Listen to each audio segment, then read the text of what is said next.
Welcome to easy English channel. நீங்கள் தமிழ் வழியில் ஆங்கிலம் கற்றுக்கணுன்னு ஆசைப்பட்டீங்கன்னா ஈஸி இங்கிலீஷ் சேனலை சப்ஸ்கிரைப் பண்ணிக்கோங்க. பெல் பட்டனை ப்ரெஸ் பண்ணி வச்சுக்கிட்டிங்கன்னா டெய்லி வீடியோ உங்களை தேடி வரும். தமிழ் வழியில் தான் நாங்கள் சொல்லித்தரோம். உங்களுக்கு ஈஸியாக புரியும், உங்களாலையும் பேச முடியும், நீங்களும் படிக்கலாம், உங்கள் குழந்தைங்களுக்கும் சொல்லிக் கொடுக்கலாம். வாங்க பார்க்கலாம். நம்ம ஏற்கனவே எல்லாமே kinds of nouns, kinds of pronouns இது நம்ம வரிசையாக பார்த்துக்கிட்டே வரோம். நீங்கள் ப்ளேலிஸ்ட்டில் போய் செக் பண்ணிவிட்டு பார்த்தீங்கன்னா உங்களுக்கு அடுத்தடுத்த வீடியோ உங்களுக்கு நல்லாவே புரியும். ஓகேங்களா? இப்போ நம்ம இன்றைக்கி பார்க்க போகிறது ரெஃப்ளெக்சிவ் ப்ரோனவுன்ஸ் தான் பார்க்க போகிறோம். ஃபஸ்ட்டு ப்ரோனவுன்னா நமக்கு என்னென்னு தெரியணும். I, we, you, they, he, she, it. இதுதாங்க ப்ரோனவுன்ஸ். ஓகேங்களா? I, we, you, they, he, she, it.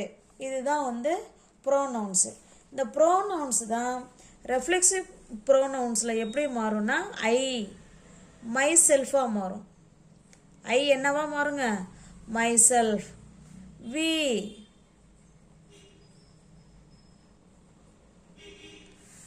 Our selves. You,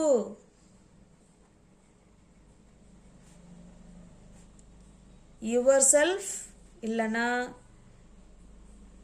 your selves இப்படி மாறும். ஒருத்தவங்களாக இருந்தால் யுவர் செல்ஃப், நிறைய பேராக இருந்தால் யுவர் செல்ஃப், சிங்குலராக இருந்தால் யுவர் செல்ஃப், ப்ளூரலாக இருந்தால் யுவர் செல்ஃப்ஸ்.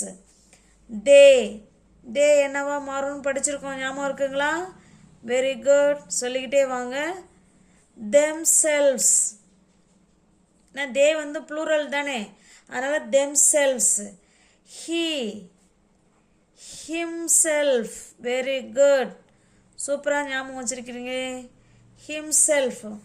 ஷீ என்னவா மாறுங்க? Herself. It, itself. இது முதல்ல தெரியணுங்க. இதுதான் reflexive ப்ரோனவுன்ஸு.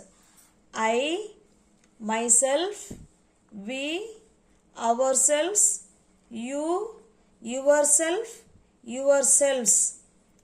They, themselves, he, himself, she, herself, it, itself. இது முதல்ல தெரிஞ்சுக்கிட்டதுன்னா இதை எப்படி நம்ம சென்டென்ஸில் பயன்படுத்தலாம்னு பார்க்கலாங்களா? ரெஃப்ளெக்சிவ் ப்ரோனவுன்ஸு. ப்ரோனவுன்ஸ்னால் என்ன? நவுனுக்கு பதிலாக வர சொற்கள் தான் ப்ரோனவுன்ஸு. இப்போ நம்ம பார்த்தது எல்லாமே ப்ரோனவுன்ஸ் தான். ஓகேங்களா? இது சப்ஜெக்ட் ப்ரோனவுன்ஸு அப்படின்னு சொல்லுவாங்க. ஓகேங்களா? சென்டென்ஸு யாரை பற்றி பேசுதோ, எதை பற்றி பேசுதோ அதுதான் சப்ஜெக்ட். இது subject pronoun.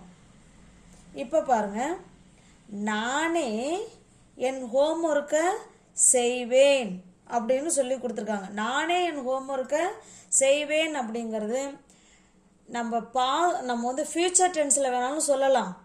I will do my homework my self அப்படின்னு சொல்லலாம்.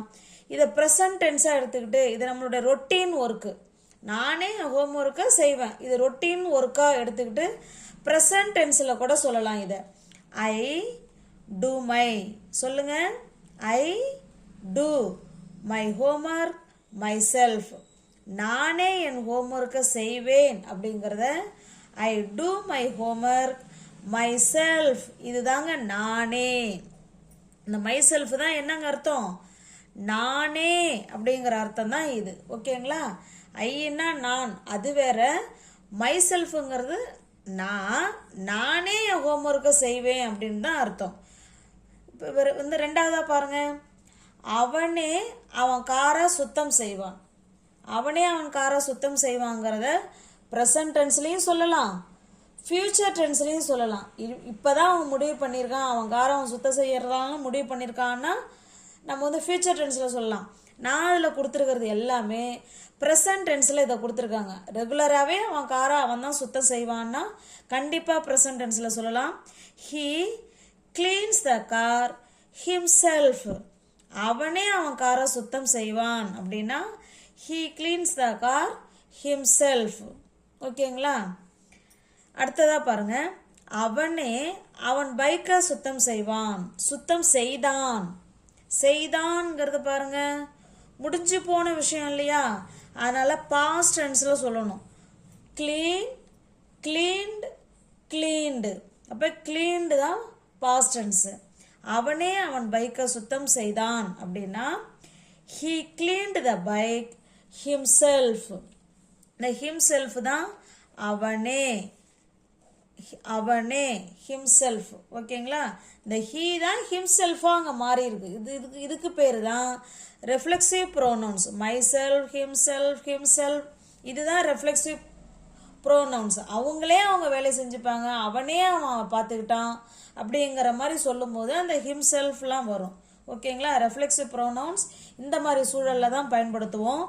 அடுத்து 4வதாக பாருங்கள், அவனையே அவன் கண்ணாடியில் பார்த்தான். யார்? அவனையே அவன் கண்ணாடியில் பார்த்தான் அப்படிங்கிறத எப்படி சொல்லலாம்? he looked at himself in the mirror. he looked at himself. அவனையே பார்த்தான். எங்கே பார்த்தான்? in the mirror. அவன் கண்ணாடியில் பார்த்தான். அவனையே அவன் கண்ணாடியில் பார்த்தாங்கிறத he looked at himself in the mirror. Very good, சூப்பராக சொல்கிறீங்க. பார்த்துக்கிட்டே வாங்க, பின்னாடி சொல்லிக்கிட்டே வாங்க, அப்போ தான் ஈஸியாக இருக்கும். அவளே ஒரு ட்ரெஸ்ஸு ஆர்டர் செய்துட்டா. இப்போ நான் சொல்லுவோம்ல, அவளே அவள் ட்ரெஸ்ஸை ஆர்டர் போட்டுக்கிட்டா, நான் ஆர்டர் போடலை அப்படின்னு சொல்லுவோம்ல. அப்போ அவளே அவள் ட்ரெஸ்ஸை ஆர்டர் போட்டுக்கிட்டா அப்படிங்கிறத எப்படி சொல்லலாம்? she ordered. ஏன்னா அது முடிஞ்சு போன விஷயம், அதனால் பாஸ்ட் டென்ஸில் சொல்கிறோம். she ordered herself a new dress. அவளே ஒரு புது ட்ரெஸ்ஸை, அவளே ஒரு புது ட்ரெஸ்ஸை ஆர்டர் பண்ணனா. ஓகேங்களா? she ordered herself a new dress இப்படியும் சொல்லலாம்.